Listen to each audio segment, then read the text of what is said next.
일본의 공식 노숙인 수는 2023년 기준 약 3,900명.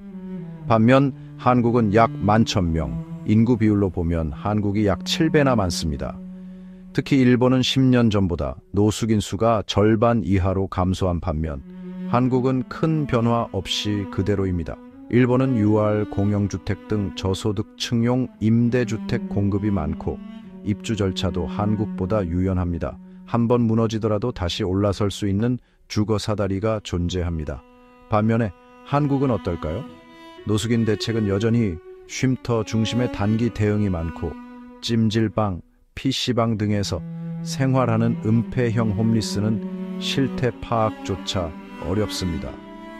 더 큰 문제는 노숙을 개인의 실패나 나약함 탓으로 보는 인식입니다. 열심히 안 살아서 그래.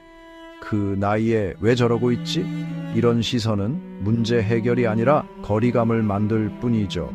일단 노숙인들이 쉼터에라도 들어가면 그곳에서는 다양한 복지제도의 혜택을 받을 수 있기 때문에 노숙인 숫자를 줄일 수가 있습니다. 그런데 문제는 한국의 노숙인들이 쉼터에 들어가길 싫어한다고 합니다. 노숙인은 왜 쉼터에 들어가지 않을까? 추운 겨울, 위험한 길거리에서 잠을 자면서도 왜 어떤 이들은 정부가 마련한 쉼터를 거부할까? 최근 한 뉴스 인터뷰에서 한 노숙인이 이렇게 말했습니다. 쉼터는 간섭이 너무 심해서 거기 있으면 저 스트레스 받아요. 도움을 주는 손길을 왜 간섭이라 느낄까? 그리고 한국은 이들을 위해 진짜 재기의 사다리를 만들어주고 있는 걸까? 해외에서는 노숙인에 대한 사회적 낙인이 한국보다는 상대적으로 낮습니다. 사회구조의 피해자일 수 있다는 인식도 존재하기 때문입니다. 그러나 한국에서 노숙인은 대부분 실패한 인생, 게으른 사람 혹은 의지 없는 사람으로 여겨집니다. 그래서 그들을 돕는 것보다 왜 그렇게 살았는지를 먼저 묻는 경우가 많지요. 한번 사회에서 떨어지면 다시 올라갈 사다리는 거의 없습니다. 주거, 일자리, 의료, 인간관계 모든 게 무너지고 나면 다시 시작할 출발선조차 보이지 않습니다. 이런 구조에서 쉼터가 있는데 왜 안 들어가요? 라는 질문은 너무 단순한 접근일 수 있습니다. 한국의 쉼터는 한정된 예산 속에서 운영되며 보통 아래와 같은 규칙이 있습니다. 예를 들면 밤 10시까지 입실, 음주 흡연 금지, 모든 개인 물품은 사물함에 보관, 직업훈련 프로그램 참여 권장, 프라이버시 거의 없는 공용생활, 이런 규칙은 일반인에게는 합리적으로 보일 수 있습니다. 하지만 노숙인의 상당수는 정신질환, 중독, 대인기피, 외상 후, 스트레스 등 복합적인 문제를 안고 있습니다. 이들에게는 규칙적인 생활 자체가 두렵고 버거운 일입니다. 그들에게는 이런 규칙이 도움이 아니라 억압으로 느껴질 수 있습니다.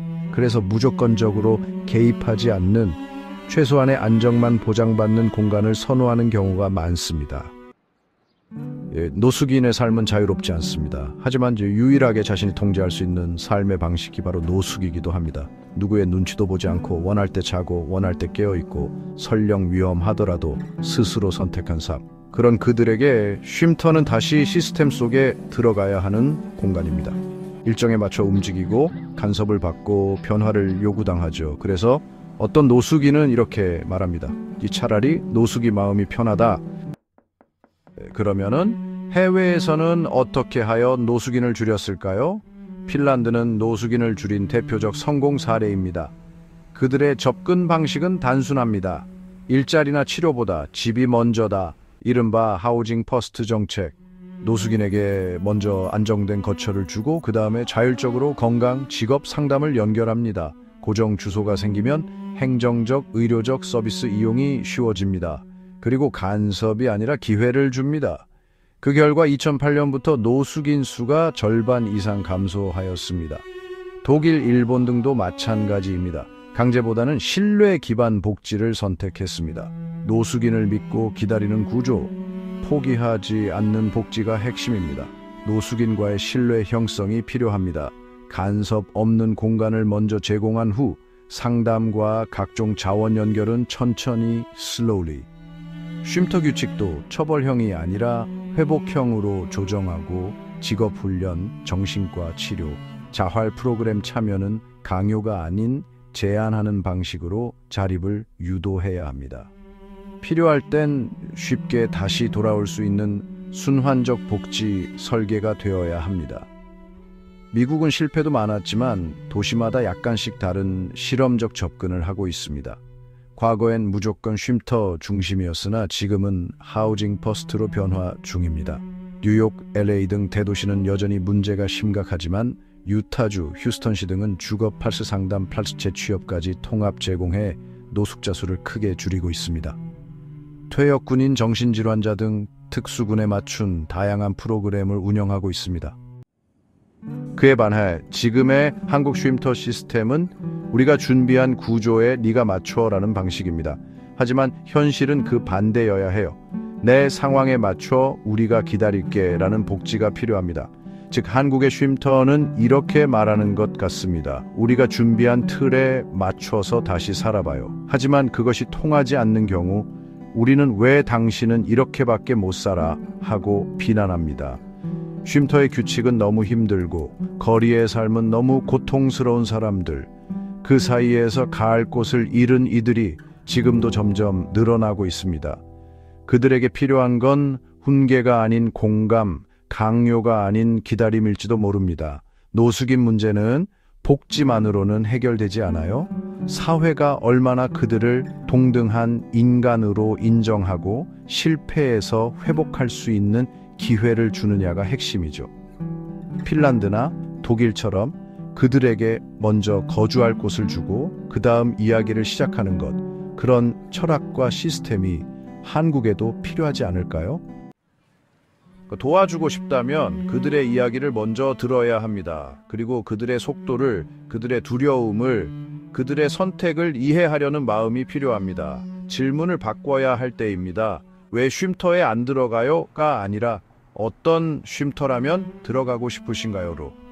그때 비로소 한국에도 다시 올라올 수 있는 재기의 사다리가 놓이기 시작할 겁니다. 국가별 노숙인 숫자 차이는 단순히 복지의 문제가 아닙니다. 누군가 삶이 무너질 때 다시 설 수 있도록 손을 내밀어줄 사회인지의 차이입니다. 한국 사회는 과연 다시 올라올 수 있는 사다리를 준비하고 있을까요? 일시적 보호보다 지속적인 동행, 보여주기보다 진심 어린 구조, 실패해도 다시 설 수 있다는 믿음. 이 세 가지가 갖춰질 때 우리는 비로소 진짜 따뜻한 사회에 한 걸음 가까워질 수 있을 겁니다. 그들도 과거에는 누군가의 아버지, 동료, 친구였다는 사실 잊지 말아야 합니다. 누구나 인생에서 한 번쯤은 넘어질 수 있다. 그때 우리 사회는 다시 손을 내밀어줄 준비가 되어 있는가? 노숙인이 없는 사회보다 노숙인을 다시 일으키는 사회가 더 아름답습니다. 여러분, 오늘 내용 어떠셨나요? 유익하셨다면 구독과 좋아요 부탁드립니다. 세상 흐름을 읽는 교양 채널 러블리 TV였습니다.